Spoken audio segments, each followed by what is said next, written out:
maka orang yang mengucapkan kalimat ini otomatis mereka akan mendapatkan banyak sekali solusi dan jalan keluar. Nah, ini jadi fokus bahasan kita.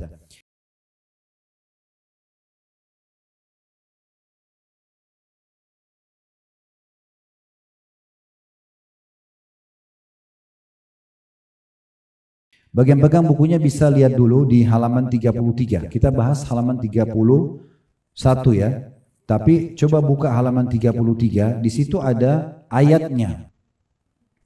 Surah Al-Baqarah, surah nomor 2 ayat 156 sampai 157. Saya bacakan Al-Baqarah 156 sampai 157 yang bunyinya alladzina idza asabathum musibatun qalu inna lillahi wa inna ilaihi raji'un ulaika alaihim salawatu min rabbihim wa rahmah wa ulaika humul muhtadun. Yang artinya orang-orang yang apabila ditimpa musibah, dan sudah kita jelaskan tadi kalau musibah itu apa saja yang seorang muslim tidak suka, kecil ataupun besar namanya musibah. Orang-orang kalau ditimpa musibah maka mereka mengatakan kami milik Allah dan kami akan kembali kepada Allah.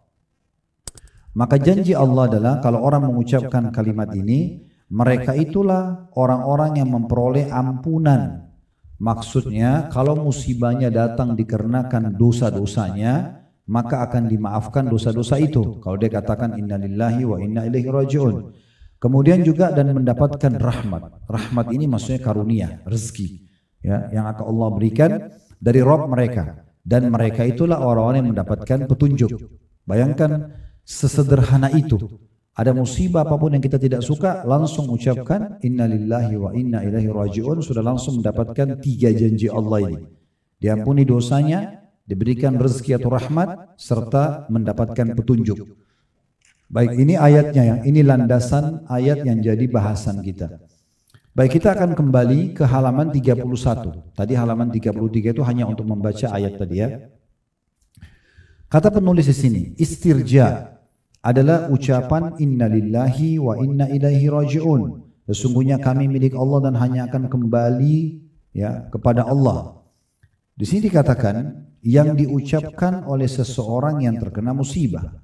Maknanya adalah hanya kepadanya lah, maksudnya kepada Allah, N-nya besar ya, hanya kepadanya lah berlindung dan hanya kepadanya lah kembali, dan benteng bagi orang-orang yang terkena musibah, dari syaitan yang membisikkan pemikiran-pemikiran busuk.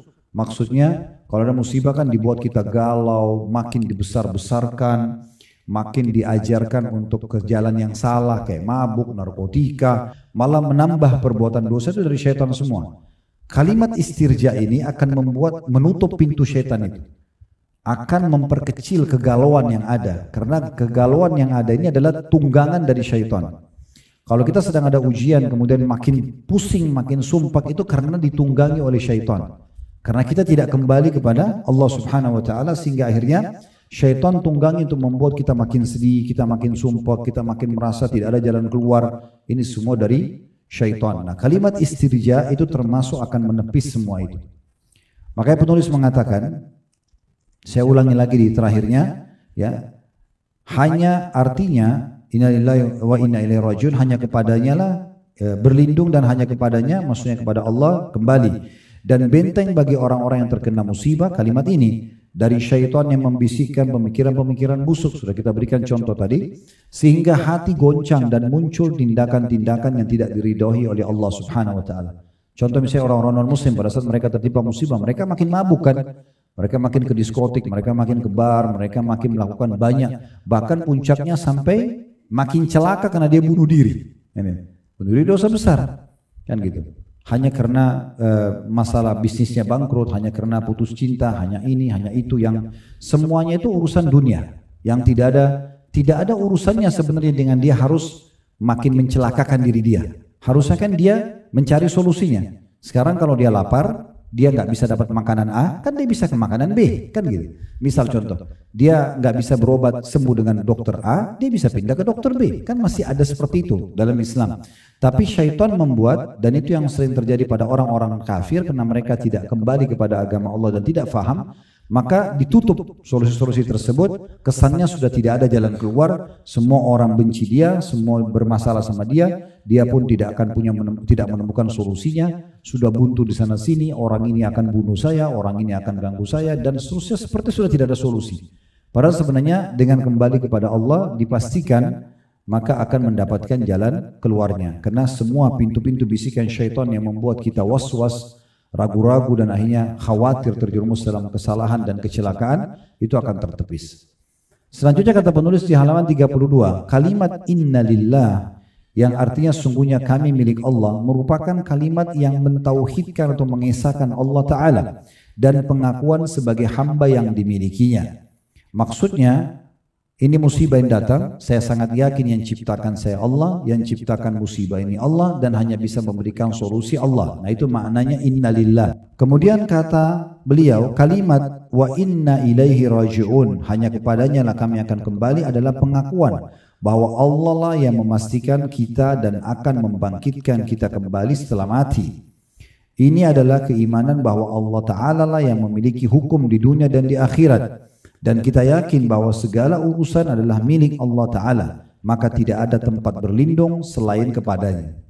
Ya, jadi kalau kita lihat kisah para nabi-nabi, ya, makin berat ujian dari kaum mereka, makin mereka kembali kepada Allah SWT. Nabi Muhammad SAW, Bapak Ibu sekalian, itu makin berat ujiannya, makin beliau sholat kepada Allah SWT. Para nabi-nabi, ya, Nabi Ibrahim AS pada saat mau dibakar, bukannya malah negosiasi sama orang-orang kafir, enggak, makin dia bertakwa kepada Allah SWT.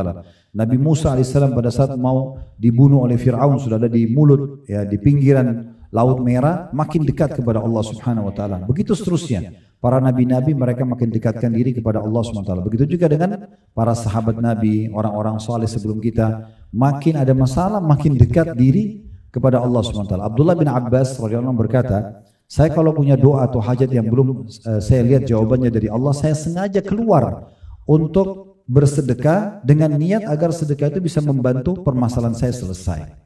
Jadi mereka makin lari kepada jalan Allah Subhanahu Wa Taala sehingga menemukan jalan keluarnya. Lalu kata penulis, bila kita perhatikan ayat sebelumnya, maka orang-orang yang istirja atau mengucapkan inna lillahi wa inna ilaihi raji'un mendapatkan kabar baik. Ya, karena Allah mengatakan, tadi kan kita baca 156 sampai 157 ya.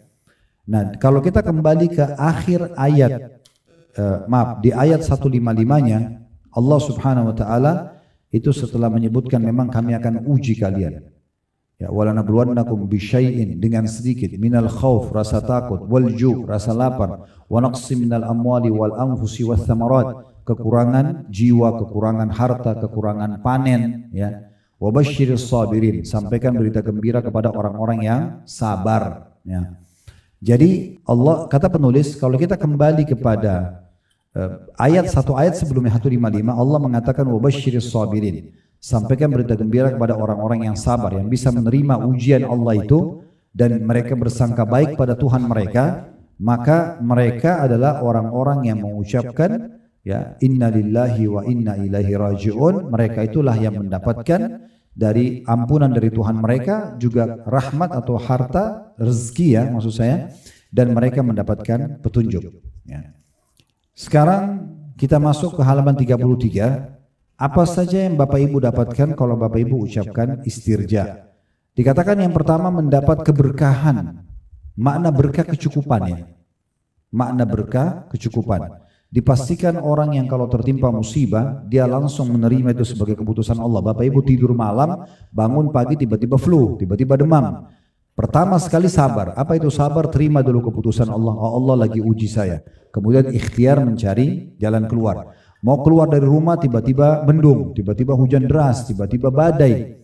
Ya udah innalillahi wa inna raji'un. Kita bersangka baik sama Allah. Pasti ada hikmahnya di belakang semua ini. Salah satu hal yang dianjurkan kita ucapkan, kita mengatakan khairan insyaallah. Semoga jadi baik dengan izin Allah. Semua apapun, kalau ada yang mengatakan saya mau sampaikan berita nih, kita bisa mulai dengan khairan insyaallah. Semoga baik, ya gitu. Selalu kita mulai dengan bersangka baik kepada Allah Subhanahu wa taala. Jadi walaupun kita anggap buruk, tetap itu bisa saja baik, ya. Allah Subhanahu wa taala meletakkan hikmah di belakang itu semua, rahasia-rahasia yang hanya Allah mengetahuinya. Tapi kalau kita makin menunggangi musibah atau ujian itu sebagai cara untuk mendekatkan diri kepada Allah dan hanya minta solusi dari Dia, dipastikan itulah cara yang paling efektif, tidak ada cara lain. Beliau mengatakan mendapatkan keberkahan, kalau orang mengatakan innalillahi wa inna ilaihi raji'un, dan keberkahan itu sempurna dan juga akan diberikan rahmat atau karunia dari Allah serta mendapatkan hidayah. Nah itulah tadi disatukan di Al-Baqarah 156 sampai 157. Yaitu orang-orang yang apabila ditimpa musibah mereka berkata kami milik Allah, kami akan kembali kepada Allah, mereka itulah yang memperoleh ampunan. Kalau tadi saya bilang ampunan apa? Kalau musibah yang sedang datang disebabkan karena dosa kita, Allah maafkan. Kemudian juga mendapatkan rahmat, berarti akan ada pemenuhan kebutuhan dari karunia akan datang setelah musibah itu. Dan juga mereka adalah orang-orang yang dapat petunjuk, maksudnya tidak akan salah lagi cara dan langkah yang mereka ambil melalui istirja ini. Yang kedua, Allah Ta'ala memberi petunjuk kepada hatinya sehingga tahu yang mana yang paling benar untuk dia tempuh. Allah berfirman dalam surah At-Taghabun ayat 11. Bagian pegang bukunya kita di halaman 34 sekarang. Di poin kedua, yaitu bunyinya ma asaba min musibatin illa biiznillah wa may yu'min billahi yahdi qalbah wallahu bikulli syai'in alim. Tidak ada suatu musibah yang menimpa seseorang kecuali dengan izin Allah. Jadi kita pegangi dulu ini ya, musibah apapun yang datang ke kita, sekecil sampai sebesar apapun itu dengan izin Allah. Allah memang sedang mau menguji kita. Dan barang siapa yang beriman kepada Allah, maksudnya dia menerima ujian tersebut dari Tuhannya. Sebagaimana nikmat sedang ada, maka dia terima dan dia bersyukur. Musibah ada, dia juga terima dan dia bersyukur, gitu ya. Maka ini nanti orang-orang yang beriman kepada Allah, niscaya Allah akan memberi petunjuk kepada hatinya dan Allah Maha mengetahui segala sesuatu. Berarti hatinya akan condong nanti kepada solusi yang paling tepat. Nah itu yang dimaksudkan dengan Allah akan berikan kepada dia petunjuk di hatinya. Yang ketiga, gugurnya dosa-dosa. Sebagaimana kata Nabi SAW, ma yusibul muslima min nasabin wala wasabin wala hammin wala huznin wala adhan wala ghammin hatta syaukati yushakuha illa kaffarallahu biha min khatayahu. Tidak ada yang menimpa seorang muslim berupa kepayahan, capek. Bapak ibu capek aja, letih, habis kerja apa gitu. Walaupun dalam rumah, ibu-ibu kerja rumah, di dalam rumah misalnya, atau bapak-bapak di luar misalnya. Pokoknya kita capek, kesakitan, sakit apapun, mau parah, ya, mau keras ataupun tidak, duka cita, hilangnya seseorang yang kita sukai misalnya, kesedihan secara umum, atau gangguan, apa saja gangguannya, lisan, fisik dan segala macam, dan juga kesusahan, hingga duri yang menusuknya, kecuali semua itu, ya, dengan sebab itu Allah menggugurkan dosa-dosanya. Hadis riwayat Bukhari. Jadi dosa-dosanya akan dimaafkan dengan itu. Dalam sebuah hadis yang lain, kata Nabi SAW, Allah terus menguji seorang mukmin di dirinya, di keluarganya dan hartanya, sampai dia dan keluarganya bertemu dengan Allah tanpa tertinggal satu dosa pun. Tanpa tertinggal satu dosa pun. Nah mungkin kalau Bapak Ibu bilang, tapi kan Ustaz gak enak orang kalau melalui musibah. Ya. Jadi tergantung kita bagaimana menikmatinya Bapak Ibu sekalian. Tergantung kita bagaimana melaluinya. Nikmat yang besar pun, makanan enak, rumah yang mewah, gak akan enak kalau kita gak nikmati kan gitu. Begitu juga dengan ujian yang sedang datang. Jadi kalau kita posisikan sama, kita nikmati saja. Misalnya kita lagi lapar, terus kemudian memang gak ada makanan, kita lagi berusaha untuk mencari makanan di sana. Beda sekali orang yang terus menjadikan itu sebagai masalah buat dia dengan orang yang sudah dia nikmati saja waktunya. Ya udah, sambil dia ikhtiar, sambil dia, itu akan lebih mudah dia melaluinya, gitu kan? Orang yang sakit tidak bisa terima, gerutu terus. Sambil minum obat, sambil marah-marah dengan dirinya, dia marah dengan takdir, nggak akan memberikan solusi. Mungkin marah-marah dia justru menambah permasalahan buat dia. Tapi kalau dia nikmatin saja, sambil minum obat, toh juga dia biar berkeluh kesah penyakitnya tetap harus on proses ini. Harus diproses dulu dengan minum obat sekian berapa dosisnya, baru kemudian dia sembuh, kan begitu. Nah pasti akan lebih mudah dia melaluinya. Nah seperti itu. Makanya Umar bin Khattab mengatakan radhiyallahu anhu, orang dalam menerima takdir Allah ada dua. Ada orang yang tidak bisa menerima, ada orang yang bisa menerima. Orang yang tidak bisa menerima, maka mereka akan dapat dosa. Misalnya Allah uji dengan penyakit, Allah uji dengan gangguan orang, dia tidak bisa terima. Keluh kesah, kenapa? Dia kayak memprotes Tuhannya, Allah SWT. Padahal Allah datangkan ujian ini bukan cuma buat dia saja, satu dunia Allah uji. Semua hambanya dimulai dari orang-orang tercinta yaitu para nabi-nabi dan rasul. Jadi dia dapat dosa. Yang kedua dia sulit melaluinya karena dia merasa itu musibah karena dia merasa itu berat buat dia. Dan yang ketiga tidak menemukan solusinya. Tapi kalau orang itu menerima takdir Allah, dia akan dapat pahala dengan itu karena dia tahu ini Tuhannya lagi uji dia. Kan tidak ada yang menimpa kita kecuali dengan takdir Allah SWT. Maka dia terima, dia dapat pahala. Yang kedua dia mudah melaluinya. Yang ketiga akan menemukan solusinya. Jadi akan sangat beda sekali kondisi orang yang bisa menerima dengan orang yang tidak bisa menerima. Toh musibah itu kalau sudah datang, tidak ada jalan keluarnya kecuali sampai pada waktu yang sudah Allah tentukan. Ya. Dan perlu Bapak Ibu garis bawahi firman Allah Subhanahu wa taala, fa inna ma'al usri yusra, sesungguhnya di setiap kesulitan itu ada kemudahan. Allah ulangi, inna ma'al usri yusra, di setiap kesulitan ada kemudahan. Kata para ulama, tidak mungkin dua kemudahan dikalahkan dengan satu kesulitan, enggak mungkin. Sampai sebagian ulama salaf mengatakan kalau masalah itu, musibah itu sedang masuk dalam sebuah lubang, solusinya akan ikut bersamanya. Tidak ada solusinya. Sesuai dengan firman Allah SWT itu pasti. Dan bahkan Allah janjikan di ayat ini dua kemudahan. Tapi bagi siapa? Bagi orang yang bisa bersangka baik dengan Tuhannya, dia kembali kepada Tuhannya, dia gunakan momentum musibah itu justru untuk pendekatan diri kepada Allah. Saat-saat kita sedang ada musibah Bapak Ibu sekalian, kita bisa netesin air mata, kita bisa berkeluh kesah dengan Allah, bermunajat dengan indah. Mungkin kalau lagi senang belum tentu kita bisa begitu. Belum tentu kita bisa begitu. Nah itu mahal sekali tuh. Bisanya orang kalau lagi sakit keras, dia nangis-nangis, ngerengek dengan khusyuk sama Tuhannya, minta obat, minta kesembuhan. Itu tidak bisa didapatkan kenikmatan proses air mata keluar dan khusyuk meminta itu pada saat kita lagi tidak sakit. Kan gitu. Pasti begitu. Nah kenikmatan ini yang banyak orang tidak nilai karena mereka tidak punya ilmunya. Ini yang sedang kita singgung. Kalau Bapak Ibu faham ini, maka Bapak Ibu akan selalu menikmati setiap keadaannya. Tinggal masalah sederhana, oh lagi ada ujian, orang ganggu, mas utang belum dibayar, bangun tidur sakit, oh Allah lagi uji saya, sangka baik aja.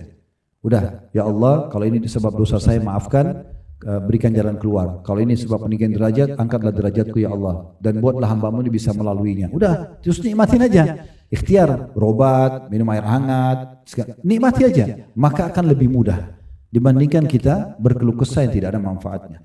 Ya. Bahkan sebagian ulama mengatakan siapa yang mengeluhkan tentang takdir yang menimpa dia, berarti dia sedang mengeluhkan Tuhannya pada makhluk. Gak akan ada yang keluar. Kalau Bapak Ibu konsultasi pada ahlinya gak ada masalah. Sakit sama dokter, butuh pertanyaan agama pada ustadz atau ustadzah. Tapi kalau kita punya masalah satu dunia semua tahu, sekeliling kita semua tahu, ini berarti orang yang tidak bisa menerima ujian Allah. Ya, dia kan tidak menemukan jalan keluar. Kadang-kadang ada orang punya masalah, dia cerita sama semua orang. Orang tahu semua masalah dia, seakan-akan orang tahu ini orang lemah nih, dia nggak bisa hadapin masalahnya. Begitu selesai masalahnya, orang sudah, oh ini orang dulu nggak bisa kok hadapin, oh ini orang dulu begini kok. Gini. Untuk apa kita bahasakan pada manusia, gitu kan? Ya, kebanyakan kata para ulama, orang-orang soleh sebelum kita, mereka sebenarnya punya banyak masalah, tapi mereka tidak tunjukkan kepada makhluk. Mereka tidak tunjukkan sama makhluk, karena bagi mereka itu hanya akan menambah permasalahan dalam hidup mereka. Kalau yang kita ceritakan depan kita nih, misalnya orang tua kita cerita, Bu, ayah saya sakit. Kira-kira apa yang terjadi? Hanya akan menambah beban buat mereka. Padahal mereka orang kita cintai, orang tua kita. Mereka akan kepikiran, mereka akan gini. Mungkin mereka sakit gara-gara pikiran kita. Kan bisa saja begitu. Kalau yang sedang kita ajak bicara itu musuh kita, maka dia punya satu poin di mana dia bisa menyerang kita. Lalu apa manfaatnya? Tidak ada manfaatnya.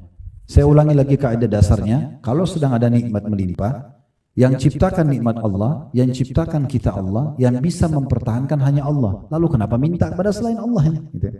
Kalau kita sedang ada musibah, yang ciptakan kita Allah, yang ciptakan musibah itu Allah, yang bisa memberikan jalan keluar hanya Allah. Nah ini poinnya nih, ini pondasi dasarnya. Sehingga hanya kembali selalu kepada Tuhan Allah SWT. Sebaik apapun orang depan mata kita, itu yang ciptakan dia Allah. Yang buat dia begitu Allah. Sejahat apapun orang depan kita, yang ciptakan dia Allah, yang buat dia begitu Allah. Ya, coba saya kasih contoh begini supaya mudah difahami. Pernah dengar nama Sumayyah ya? Sumayyah itu wanita pertama mati syahid dalam Islam. Suatu waktu Bapak Ibu Allah kalau masih dikasih anak atau cucu perempuan, jangan lupa nama ini. Nama Sumayyah ini wanita yang sangat mulia. Ini budaknya Abu Jahal yang ditusuk perutnya lagi hamil pada saat di Mekah karena disuruh murtad, dia nggak mau. Dia sama suaminya mati syahid. Suaminya namanya Yasir, dibunuh juga sama Abu Jahal. Anak mereka namanya Ammar. Ya, Sumayyah ini luar biasa. Waktu lagi disiksa, orang-orang Mekah itu yang datang siksa. Abu Jahal siksa, teman-temannya Abu Jahal tetangganya datang pukulin dia, siksa lagi hamil, ditaruh di panas matahari. Dia orang-orang Mekah ini heran, kok ini orang berdarah-berdarah sakit tapi tidak berkeluh kesah. Semua itu tetap aja disuruh, kamu keluar dari agama Muhammad. Enggak, saya enggak mau. Katakan Lat dan Uzza, patung mereka di Mekah, itu Tuhan. Enggak, Allah Tuhan saya. Begitu aja. Enggak dikasih minum enggak apa-apa. Dia enggak bilang saya haus. Enggak, dia diam aja. Memang dia haus, tapi dia tetap aja lalui. Orang semua bingung, kenapa ini gitu. Maka ada satu orang Mekah bilang begini, wahai Sumayyah, kenapa kau seperti ini? Maksudnya kok tidak kelihatan? Kamu ini susah. Padahal kau ini disiksa depan mata ini, berdarah-berdarah, disiksa, dihina-hina. Dia bilang dengan kata-kata ini ya, ini mungkin orang harus dengan iman baru bisa paham. Dia bilang, sesungguhnya yang membuat kalian mengujiku begini adalah Allah. Maka aku menerima ujian ini supaya aku menguatkan imanku. Aku tahu ini Allah yang buat kalian buat begini. Tapi pasti Allah akan bantu aku. Tidak mungkin Allah tidak bantu dengan ini. Allah akan kasih orang seperti ini kekuatan untuk bisa menghadapi dan seterusnya. Dia keyakinan dalam hatinya. Jadi seperti itu. Nah, begitu mereka menghadapi permasalahan-permasalahan dalam hidup mereka. Nah, ini kaidah dasar sekali. Ya, karena kita tidak ada solusi lain. Kita menerima takdir Allah dan kita bersangka baik, maka dapat solusinya dan pahala. Atau kita berkeluh kesah, tidak dapat solusinya dan dapat dosa. Kan begitu poinnya. Nah, seperti itu. Baik, itu yang dimaksud dengan poin nomor 3, dia bisa menggugurkan dosa-dosa. Yang keempat yang Bapak Ibu dapatkan kalau kembalikan kepada Allah adalah akan diberikan pengganti yang lebih baik dan pasti datang, tidak ada keraguan.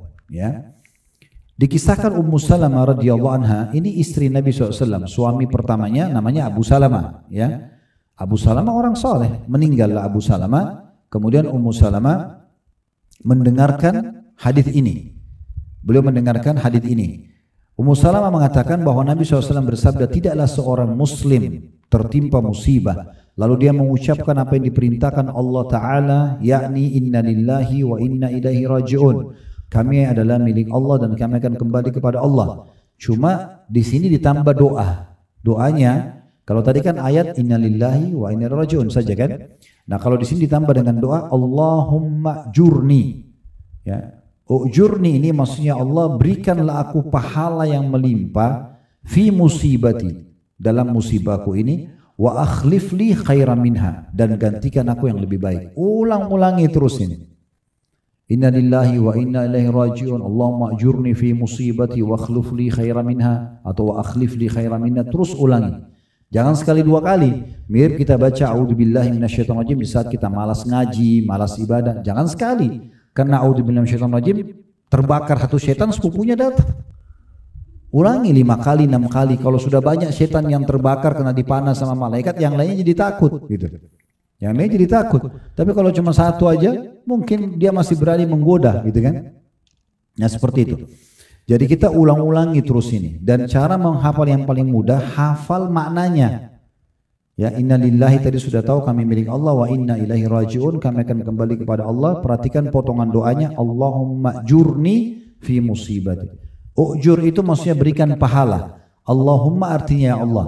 Allahumma jurni, ya Allah berikanlah aku pahala fi musibati, dalam musibahku ini. Wa akhlifli khairan minha. Akhlif itu gantikan aku. Akhlifli gantikan aku khairan minha, lebih baik darinya. Jadi ini yang kita ulang-ulangi terus. Dan ingat ya, kembali kepada definisi awal, musibah itu baik itu kecil ataupun besar namanya musibah. Jadi jangan tunggu ada kematian, bencana alam baru innalillah, itu juga ucapkan, tapi musibah kecil. Tadi dikatakan Umar bin Khattab sendalnya putus, dia bilang innalillahi wa inna ilaihi raji'un, sendal putus. Dan memang kata Nabi SAW, mintalah apapun dari Tuhan kalian sampai tali sendal kalian yang putus. Imam Syafi'i rahimahullah dinukil meminta, mengatakan beliau meminta, dan juga orang-orang yang semasa dengan beliau para ulama, meminta garam mereka yang habis di rumah kepada Allah.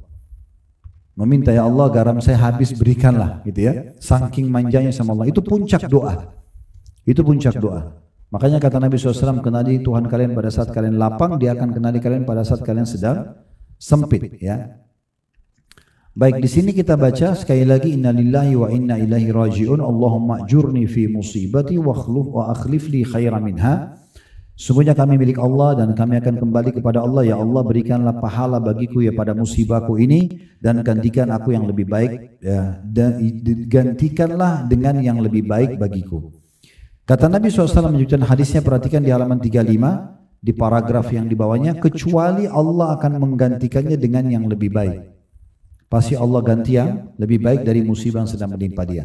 Ketika Abu Salamah, kata Ummu Salamah, meninggal, maka Ummu Salamah berkata, siapakah di antara kaum muslimin yang lebih baik daripada Abu Salamah? Karena dia merasa dia masih butuh suami, dia terus baca ini dengan berharap Allah ganti Abu Salamah. Tapi waktu itu awal-awal Islam, selevel dengan Abu Salamah ini masih dihitung jari. Bisa dikatakan tidak ada, sedikit sekali di kalangan muslimin. Karena 13 tahun fase dakwah di Mekah itu hanya 153 orang yang masuk Islam. 83-nya hijrah ke Ethiopia, sampai perang Khaybar baru mereka datang ke Madinah. 70 orang tinggal di Mekah. 70 orang ini terpecah antara anak kecil, perempuan dan orang dewasa. Jadi masih hitungan belasan saja jumlah kaum laki-laki waktu itu.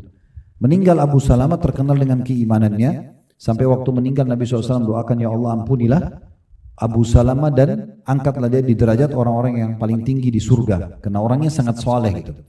Nah, waktu meninggal, Ummu Salamah baca doa ini, tapi dia berpikir, siapa yang lebih baik daripada Abu Salamah? Kemudian dia bilang, aku membaca doa istirja, maka Allah Ta'ala menggantikan Abu Salamah dengan Nabi SAW.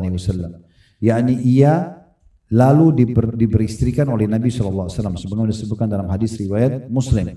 Maksudnya, jelas Nabi SAW lebih baik daripada Abu Salamah. Itu enggak ada keraguan dalam masalah itu. Dalam riwayat lain beliau mengatakan, saya pun membuktikan tentang dahsyatnya doa ini karena setelah 3 bulan saya amalkan berturut-turut, maka datang lamaran Nabi SAW.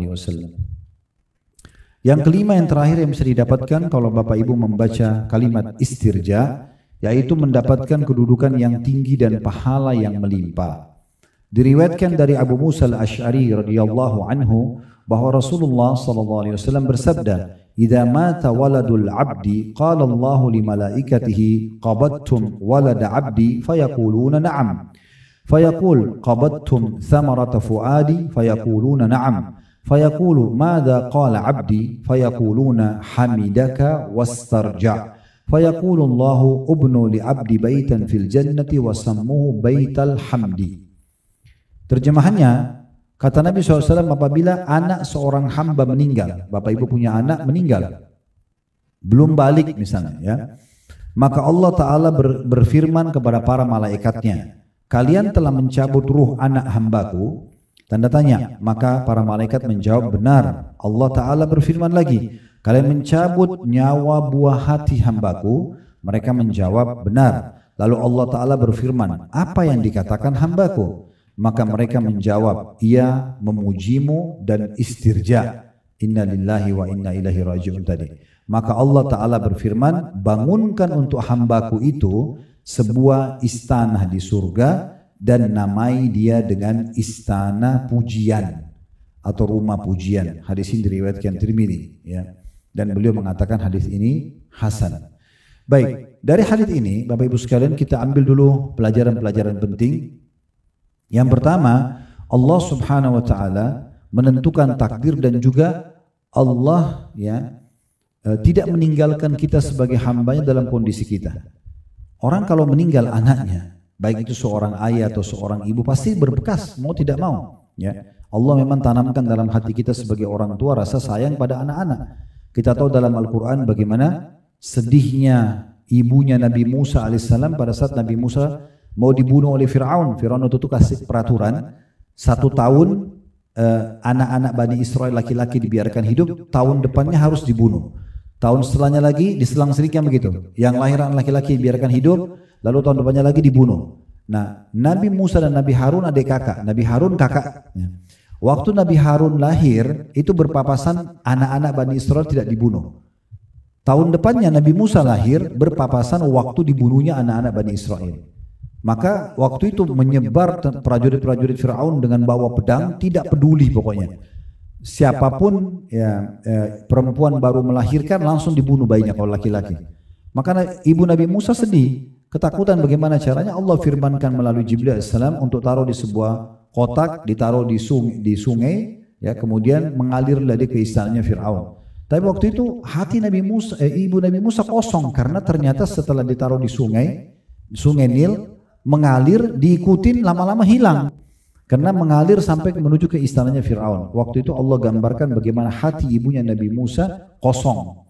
Jadi dia sedih, dia berpikirkan terus, maka Allah berfirman kepada ibu Nabi Musa, kami akan kembalikan Musa kepadamu. Dengan cara, begitu ditemukan di istananya Fir'aun, Asia, istri Fir'aun yang pertama, yang nanti beriman dan termasuk wanita pemimpin di surga, itu kebetulan menikah sekian tahun tidak punya anak sama Fir'aun. Begitu ditemukan, prajurit-prajurit Fir'aun bisa membedakan mana bau badannya Bani Israel, mana badannya orang-orang Kipti, orang Mesir.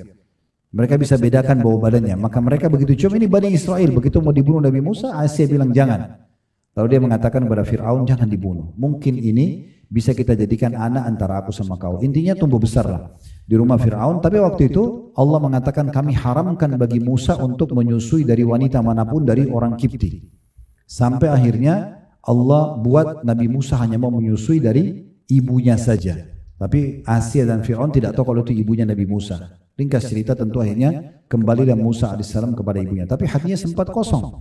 Begitu juga dengan tentang ayah, kisah Nabi Yakub alaihissalam. Waktu Nabi Yusuf hilang sampai matanya buta karena sedih memikirkan Nabi Yusuf alaihissalam. Jadi memang kedua orang tua itu luar biasa. Nah Allah tidak menanamkan rasa suka kita kepada anak-anak ini, kemudian Allah biarkan begitu saja. Di sini sebagai bukti perhatikan dialog antara Allah sama para malaikatnya. Allah mengatakan, apakah kalian mencabut ruh anak hambaku? Apakah kalian mencabut buah hatinya? Berarti kan memang menandakan Allah itu menciptakan kita suka dengan anak-anak ini, dan akhirnya Allah juga masuk ke memberikan satu solusi di alam kita itu, ya, sehingga Allah memberikan balasan sesuai dengan alam kita sebagai makhluk di situ, ya. Itu pelajaran pertama. Jadi Allah itu tidak membiarkan hamba-hambanya.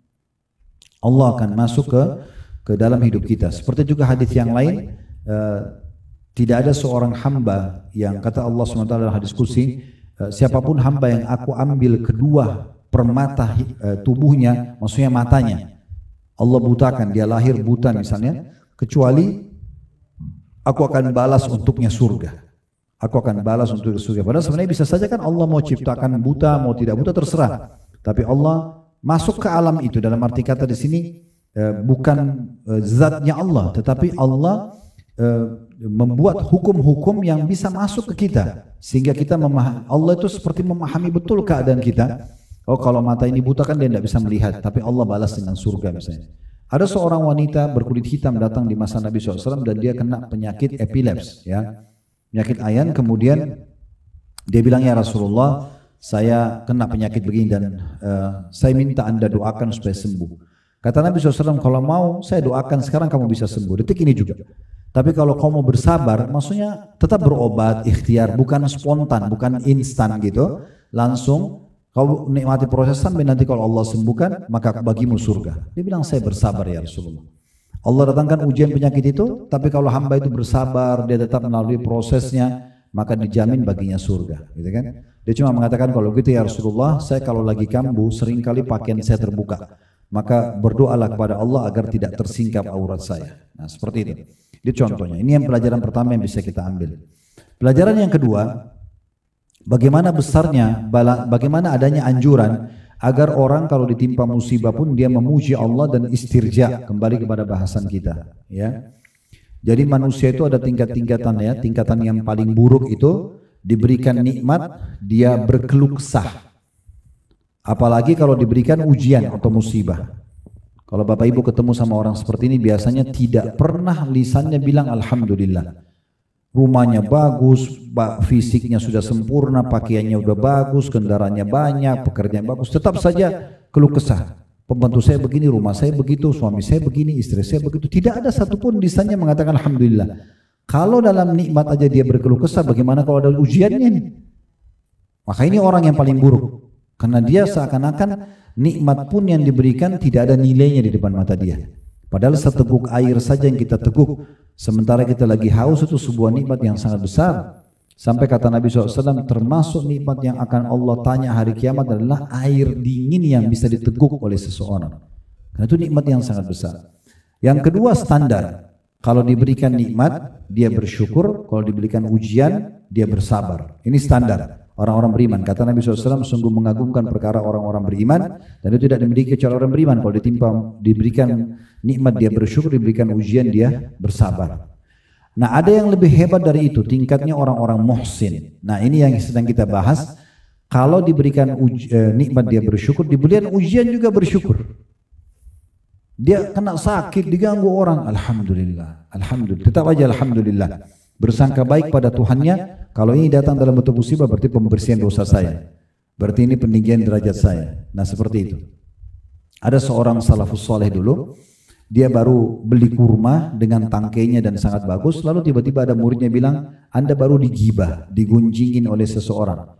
Dia bungkus kembali kurma itu, lalu dia bilang, antar ke rumah orang itu, sampaikan salam hormat saya dan ucapkan terima kasih, karena dia sudah berbagi pahala dia buat saya, sebagai balasannya saya kasih kurma ini. Padahal orang itu caci maki dia, menceritakan segala macam yang mungkin tidak ada pada dia gitu. Tapi subhanallah, dia tidak marah, dia tidak apa, dia malah senyum dan menganggap itu adalah sebuah hadiah buat dia, karena dia akan mendapatkan ekstra pahala dari ujian-ujian yang datang.